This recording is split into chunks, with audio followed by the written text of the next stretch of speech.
बुड्ढे, तू क्या करके आया ये? तूने शादी कर ली दूसरी? थोड़ी बहुत तो शर्म की होती। मेरी माँ को मरे हुए अभी 1 महीने भी नहीं हुए और तूने शादी कर ली। तुझे ना मैं आज छोड़ने नहीं वाली हूँ, समझा? क्या बुड्ढा बुड्ढा लगा रखा है? ये पति है मेरे, शादी हुई है इनसे मेरी। अबे ओ, तू ना अपना मुंह बंद रख, तेरे लिए ना वही अच्छा है। और क्या बोले, तेरी शादी हुई है इससे? इसकी उम्र देख और खुद को देख। तू ना इसके बेटे की उम्र की है और ये शादी करके आया है तुझसे। तुझे तो मैं आज बताऊंगी अच्छे से, समझा? कितनी बदतमीज लड़की है ये, इसे बात करने की जरा भी तमीज नहीं है। और अच्छा हुआ आपने मुझसे शादी कर ली, अब मैं इसे सुधार दूंगी। तेरी इतनी हिम्मत, तूने मुझे थप्पड़ मारा? अरे ये क्या बदतमीजी कर रही हो? ये तुम्हारी दूसरी माँ है। अबे ओ बुड्ढे, कौन सी माँ? शक्ल देख उसकी, तेरी बेटी की उम्र की है। हाँ, तो शादी करके आया उससे। तुझे मैं बताती हूँ, अभी रुक जा। और तू क्या बोल रही है? तू मेरे घर में आएगी, मुझे सुधारेगी? तेरी ना इतनी औकात नहीं कि तू घर में कदम भी रख सके, वो भी मेरे होते हुए। तू आके दिखा अंदर। हटो, अरे हटो, देखता हूँ मुझे कौन होता है। चलो आओ बैठो।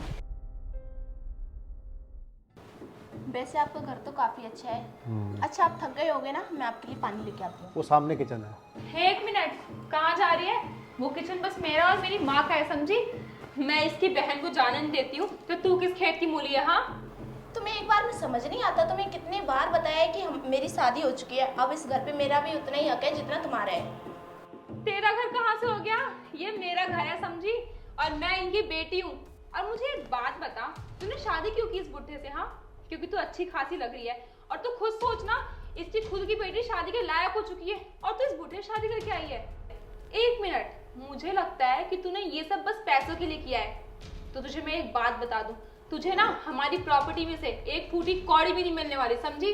वैसे भी तुझे पता होना चाहिए कि मैं बस एक कॉल करूंगी पुलिस को और बोलूंगी मेरी सौतेली माँ और मेरा बाप दोनों मिलके मुझे बहुत टॉर्चर करते हैं, बहुत परेशान करते हैं, ताकि मैं ऊपर निकल लूं और सारी प्रॉपर्टी इन दोनों के नाम हो जाए। तो सोच, पुलिस वाले ना तुम्हें सालों के लिए जेल में बंद कर देंगे, कभी बाहर नहीं आ पाओगे। और वो सब भी छोड़, तुझे शर्म नहीं आती है? समाज क्या बोलेगा कि एक लड़की ने बस पैसों के लिए एक बुढ़े से शादी कर ली? छी छी छी छी, तुम्हारी कितनी बेइज्जती होगी समाज में। तुम कहीं मुंह दिखाने के लायक नहीं बचोगी, समझी?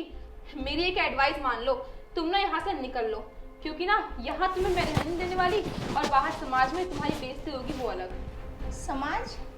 तुम्हारे समाज में तुम्हें ये सिखाया जाता है कि अपने बाप से ऐसे बात करनी चाहिए, उन्हें ऐसे जलील करना चाहिए? हाँ, जब तुम्हें इनकी ज़रूरत थी तब तुम्हें ये बहुत अच्छे लगते थे, अब उन्हें तुम्हारी ज़रूरत है तो तुम उन्हें इस तरीके से जलील कर रही हो, उल्टा सीधा बोलती हो उनसे।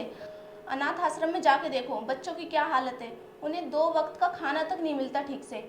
अगर माँ बाप की कीमत ही पूछनी है ना, तो उन बच्चों से जाके पूछो कि माँ बाप की कीमत क्या होती है।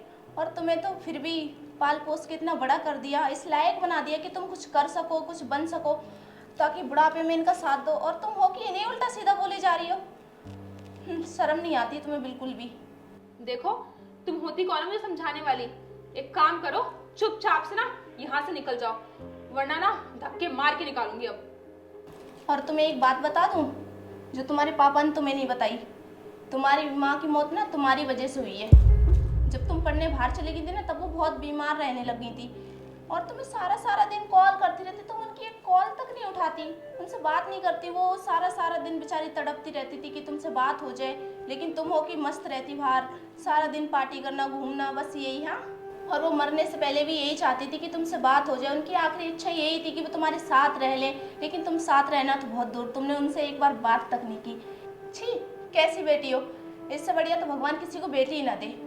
क्या मेरी माँ की मौत मेरी वजह से हुई? और पापा, आपने मुझे ये सब इसलिए नहीं बताया ताकि मुझे शर्मिंदा ना होना पड़े। पापा मुझे माफ कर दो, मुझसे इतनी बड़ी गलती हो गई। मुझे आज तक लगा कि मेरी माँ की मौत आपकी वजह से हुई है। जब मैं यहाँ पे आई तो मैंने देखा मेरी माँ नहीं है और मैं अपनी माँ से बहुत प्यार करती थी और मुझे लगा इन सब का दोषी ये आदमी है। पर मैं कितनी गलत थी, सब कुछ मेरी वजह से हुआ। आज मेरी माँ नहीं है मेरे पास तो मेरी वजह से। और पापा, मैंने आपको कितनी सारी बातें सुनाई, कितना कड़वा बोला आपसे, उसके बाद भी आपने मुझे नहीं बताया ये सब। आप सही बोल रही हो, मेरी जैसी बेटी होने से अच्छा है ना किसी को बेटी ही ना हो। और हाँ, मैं अब पापा को और दुख नहीं दे सकती हूँ। और आपको एक बात बता दूं, मैं अपने पापा से बहुत प्यार करती हूँ और उनकी देखभाल भी करती हूँ। मैंने ये सब बस इसलिए किया क्योंकि मुझे लगा कि मेरी माँ की मौत इनकी वजह से हुई है। पर आज मेरे सामने सच्चाई आ चुकी है और मैं कितनी बुरी हूँ मुझे पता चल चुका है। अब मैं जा रही हूँ, आप लोग यहाँ पे रहिए और मेरे पापा का ख्याल रखना। रुको, हमारी कोई शादी नहीं हुई है। मैं महिला आयोग की अध्यक्ष हूँ। जब तुम्हारे पापा मेरे पास आए तो ये बहुत परेशान थे, तो इन्होंने सारी प्रॉब्लम मुझे बताई। तो हमने मिलके प्लान बनाया कि हम ये सब करते हैं, शायद तुम्हें इससे सबक मिल जाए। और अब तुम समझ भी गई हो। हाँ मैम, आप जो सबक मुझे सिखाने आई थी मुझे वो सबक मिल चुका है।